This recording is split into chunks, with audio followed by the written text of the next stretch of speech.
علامہ اقبال جنہیں حکیم الامت کہا جاتا ہے، حکیم الامت وہ ہوتا ہے جو امت کے مرض کی تشخیص بھی کرے پھر اس کی تدبیر بھی کرے. تو انہوں نے اس امت کے امراض کی تشخیص بھی کی اور اس کا علاج بھی بتایا. وہ اپنے ایک مکتوب میں لکھتے ہیں کہ نئی نسل کے سینے میں حضور کا پیار منتقل کرنے کے لیے آپ کو 3 کام کرنے ہوں گے. مختصر وقت میں یہ 3 باتیں آپ کے سامنے رکھنی، اور اگر وقت 2 لمحے بچ گیا تو ایک بات اپنی جانب سے اور میری گفتگو اختتام کو پہنچ جائے گی. اور یہ چیزیں ہم صبح سے ہی اس کو اپنے عمل میں لا کر کے اپنی نسل کی تربیت کرنے میں لگ سکتے ہیں. تو اقبال کہتے ہیں کہ نئی نسل کے سینے میں حضور کا پیار منتقل کرنے کے لیے 3 کام کرنے ہوں گے. سب سے پہلا کام، ان کو کثرت کے ساتھ حضور پہ درود پڑھنا سکھاؤ. چونکہ اس کا لازمی نتیجہ یہ ہے کہ حضور کے درود کے نتیجے میں دلوں میں حضور کا پیار پیدا ہوا. درود طبیعتوں کو نکھارتا ہے. اور ایک بات بتاؤں، درود شریف طبیعتوں میں تقدس پیدا کرتا ہے. اگر کسی کو یہ خوف ہو کہ میری اولاد غلط ہاتھوں میں چلی نہ جائے اور ان کی عصمت کا جوہر کہیں برباد نہ ہو جائے، کہیں ان کی نظر کا تقدس نہ لٹ جائے، تو وہ اپنی اولاد کو کثرت سے حضور پہ درود پڑھنے کی ترغیب دے. اولاد کو پاک دامنی نصیب رہے گی. درود کا یہ فائدہ بھی ہے کہ طبیعتوں کے اکھڑ پن کو دور کرتا ہے. اگر آپ کو یہ پریشانی ہو کہ اولاد اکھڑ مزاج ہے، بات مانتی نہیں ہے، طبیعت میں سختی ہے، تو ان کو بطور وظیفہ درود کی تسبیح دیں. آپ ہفتوں اشروں میں دیکھیں کہ ان کی طبیعت میں لطافت آ گئی ہے. درود پڑھنے والے کو اللہ ذہانت کی دولت سے بھی مالا مال کرتا ہے. درود پڑھنے کا سب سے بڑا فائدہ یہ ہے کہ رسول کریم نے ارشاد فرمایا، قیامت کے دن میرے سب سے نیڑے وہ ہوگا جو کثرت کے ساتھ میرے اوپر درود پڑھنے والا ہوگا. ایک اور بات بھی عرض کرنا چاہتا ہوں. آج 72-73 فرقے ایک بندے کو کھینچ رہے ہیں، اور ہر بندے کے لبوں پر قرآن و حدیث کی بولی ہے. عام آدمی پریشان ہو جاتا ہے کہ جاؤں تو کدھر جاؤں. ہر بندہ تحقیق کرنے بیٹھ جائے اور ان 72-73 فرقوں میں سچائی پہ کون ہے اس کو تلاش کرنے لگ جائے تو وہ باقی امور زندگی کیسے بجا لائے گا. تو کیا سادہ سا نسخہ ہے کہ ہم حق کو پہچانیں. 72-73 آدمی ایک بندے کو کھینچ رہے ہوں تو اس کا تو دماغ خراب ہو جاتا ہے. کبھی آپ نے دیکھا ہو لاری اڈے پہ جو کنڈکٹر حال کرتے ہیں پاکستان میں سواری کا، ایک سامان اچک کے لے گیا، دوسرے نے بچے کو پکڑا اور اپنی جانب کھینچ رہا ہے، تیسرا بڑھیا کو بازو سے پکڑ کے اپنی بس میں لے جا رہا ہے. تو بعض عورتیں غصے میں آ جاتی ہیں، پائیا سا کتے بھی نہیں جانا. حالانکہ کہیں تو جانا ہوتا ہے نا، لیکن وہ اس قدر کو ادھر کھینچ رہا ہے، کوئی بچہ ادھر لے گئے ہیں، سامان ادھر جا رہا ہے. تو 70-72 لوگ ایک بندے کو کھینچ رہے ہیں، وہ جائے تو کدھر جائے. یہ بات امام زین العابدین سے اس زمانے میں کسی نے پوچھی، حضرت جب اتنے فرق و ترک ہو جائیں گے تو میرے لیے کیا پہچان ہے حق کی. تو امام زین العابدین نے فرمایا جو اہل السنہ ہوں گے وہی اہل حق ہوں گے. تو سائل بڑا سیانہ تھا، دور اندیش بھی تھا. اس نے کہا اگر بہت سارے لوگ اسی ٹائٹل کے ساتھ موجود ہوں تو اس میں پھر اصلی سنی کی پہچان کیا ہوگی. تو سنو امام زین العابدین نے کیا فرمایا. فرمانے لگے من علامات اہل سنہ کثرت الصلاۃ علی رسول اللہ. نشانی میں بتا دیتا ہوں، کثرت سے حضور پہ درود پڑھنے والے ہوں گے.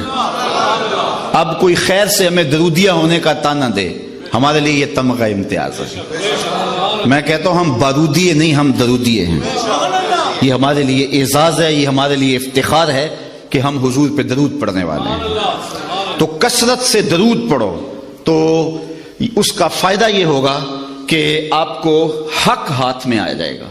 اچھا ایک آخری بات درود کے حوالے سے اور بھی عرض کروں کہ درود پڑھنے والے کے لہجے میں مٹھاس پیدا ہو جاتی. کسی نے اقبال سے یہ راز پوچھا کہ تیرے شعروں میں کھنڈ کہاں سے آئی. غالب اقبال سے بڑا شاعر اہل نقد مانتے ہیں، لیکن جو عزت اقبال کو ملی علیہ رحمہ کو وہ غالب کا مقدر نہیں ہو سکی. تو کسی نے یہ راز اقبال سے پوچھ لیا کہ تیرے شعروں میں یہ مٹھاس کہاں سے آ گئی. تو اس نے کہا کہ میں نے 1.25 کروڑ مرتبہ حضور پہ درود پڑھا تھا. یہ سارا شہد نام محمد کا ہے صلی اللہ علیہ وسلم. میں تنہا کمال سخن کو نہ پہنچا، میرے شعر ہیں اور تاثیر ان کی. تو اپنی اولاد کو کثرت سے حضور پہ درود پڑھنا سکھائیں گے تو اس کا لازمی نتیجہ یہ ہوگا کہ ان کے سینے میں حضور کا پیار پیدا ہوگا. دوسری بات، انسان فطرتاً حسن پسند ہے، یہ انسان کی طبع ہے، اس کا انکار نہیں کیا جا سکتا۔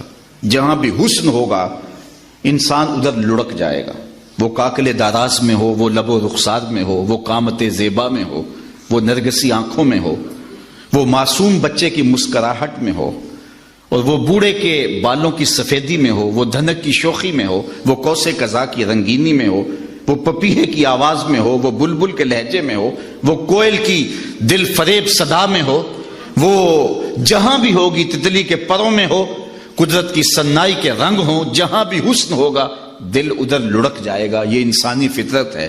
تو اقبال کہتا ہے جب یہ طے شدہ ہے کہ انسان کا دل حسن کی جانب مائل ہوتا ہے تو پھر آؤ نہ اسے وہاں لے چلیں جہاں حسن بھی پانی بھرتا ہے اور عشق بھی غلامی کرتا ہے، اسے شہنشاہ خوباں کی چوکھٹ پہ لے چلیں۔ اس عنوان سے صرف ایک حدیث آپ کے سامنے عرض کر کے آگے عرض کروں گا۔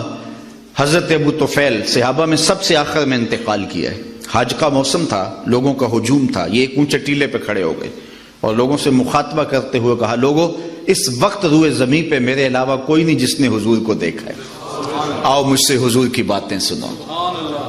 اللہ اکبر، اس بات پہ ناز ہے۔ ہمارے استاد تھے محمد علی حاشر صاحب، وہ بڑے فخر سے کہتے تھے میں مولانا ظفر علی خان کا مصاحب رہا ہوں۔ مولانا کا اخبار چھپتا تھا زمیندار، تو اس کی شاہ سرخیاں لکھتے تھے، تو بڑے ناز سے کہتے، کمال درجے کے کاتب تھے۔ میں اقبال کی صحبتوں میں بیٹھتا رہا ہوں، میں نے داغ دہلوی کو دیکھا ہے۔ یار جس نے داغ دہلوی کو دیکھا ہو، جس نے استاد ابراہیم ذوق کو دیکھا ہو، جو اقبال کی مجلس حاصل کر چکا ہو، جو مولانا ظفر علی کی قربت میں بیٹھتا رہا ہو، وہ تو ناز کرے، اور جس کی آنکھوں نے جمال محمد عربی دیکھا ہو وہ اپنے مقدر پہ ناز کیوں نہ کرے؟ تو حضرت ابو طفیل نے کہا، لوگوں اس وقت روئے زمین پہ میرے علاوہ کوئی نہیں جس نے حضور کو دیکھا ہو، آؤ مجھ سے حضور کی باتیں سنو۔ لوگ جمع ہو گئے اور کہا، صف لنا رسول اللہ صلی اللہ علیہ وسلم، ہمیں حضور کا حلیہ بیان کرو، ہمیں بتاؤ حضور کیسے تھے۔ تو حضرت ابو طفیل نے 3 لفظوں میں حضور کا حلیہ بیان کیا۔ کان رسول اللہ صلی اللہ علیہ وسلم ابیض ملیحن مقصدا، ایک تو چٹے رنگ کے تھے، چٹا رنگ، حضور چونے کی طرح سفید نہیں تھا بلکہ سفیدی میں سرخی کی آمیزش تھی۔ تو کہا ایک تو چٹا رنگ تھا، دوسری بات ملیحن، حضور کا حسن نمکین تھا۔ اعلیٰ حضرت بولے، حسن پھیکے ہیں جب تک نہ مذکور ہو، ہے نمکین حسن والا ہمارا نبی۔ تیسری بات مقصدہ، متوازن، لیس بالطویل الممغط ولا بالکثیر المتردد، قد چھوٹا بھی نہیں اور پست قامت بھی نہیں، ربع کے لفظ ہے، درمیانی قد، بلکہ درمیانی سے بھی کچھ اٹھتا ہوا قد حضور کا درمیانہ تھا۔ لیکن اذا جامع القوم غمرہم، 10,000 کا اجتماع بھی ہوتا، بڑے بڑے اونچے قد والے ہوتے، لیکن حضور ان میں کھڑے ہوتے، حضور کے کندھے لوگوں کے سروں سے اونچے دکھائی دیتے۔ یہ اللہ نے اپنے محبوب کو شان دی تھی۔ تو 3 لفظوں میں حضور کا حلیہ بیان کیا، یاد کیا جا سکتا ہے۔ کان رسول اللہ صلی اللہ علیہ وسلم ابیض ملیحن مقصدا، اور اگر عربی یاد نہیں ہوتی تو گولڑے کے تاجدار نے کام سوکھا کر دیا۔ مکھ چند بدر شاہ شانی، متھے چمک دی لاٹ نورانی، کالی زلف تے اکھ مخمور رکھی ہیں مد بھریاں۔ تو حضور کا حلیہ بیان کرو گے تو نئی نسل کے سینے میں حضور کا پیار پیدا ہوگا۔ تیسری بات اقبال نے یہ بیان کی، وہ کہتے ہیں کہ جس طرح میرے حضور کی صورت جیسی صورت کسی کی نہیں، میرے حضور کی سیرت جیسی سیرت بھی کسی کی نہیں۔ تو جب حضور کی سیرت اپنی نسل کے سامنے رکھو گے تو ان کے سینے میں حضور کا پیار پیدا ہوگا۔ نجی زندگی، کسی زمانے میں ایک غیر مسلم نے اسلام قبول کیا تو اسے پوچھا گیا کہ اسلام کی کس قدر نے تجھے متاثر کیا ہے؟ تو وہ بولا، سیرت کا صرف ایک واقعہ میری ہدایت کا سبب بن گیا۔ کیا واقعہ؟ کہا مجلس حضور کی لگی تھی، ہجوم عاشقاں تھا، تو ایک شخص نے عرض کی، حضور میرا بیٹا کئی دنوں سے گم ہے، مل نہیں رہا، آپ دعا کیجئے میرا بیٹا مل جائے۔ قبل اس سے کہ حضور کے ہاتھ اٹھتے مجلس میں موجود ایک شخص کھڑا ہو گیا، حضور میں اس کے بیٹے کو جانتا ہوں اور ابھی فلاں باغ کے قریب سے گزر کے آیا ہوں، وہاں بچوں کے ساتھ میں نے اس کے بیٹے کو کھیلتے ہوئے دیکھا ہے۔ جب باپ نے سنا تو اس نے دوڑ لگا دی، حضور نے فرمایا سے بلاؤ۔ بلایا گیا، بہت جلدی ہے؟ جی حضور آپ جانتے ہیں ایک باپ کے جذبات کیا ہیں، کئی دنوں سے بچہ بچھڑا ہے، اب خبر ملی ہے تو بہت جلدی اپنی آنکھوں کی پیاس بجھانا چاہتا ہوں۔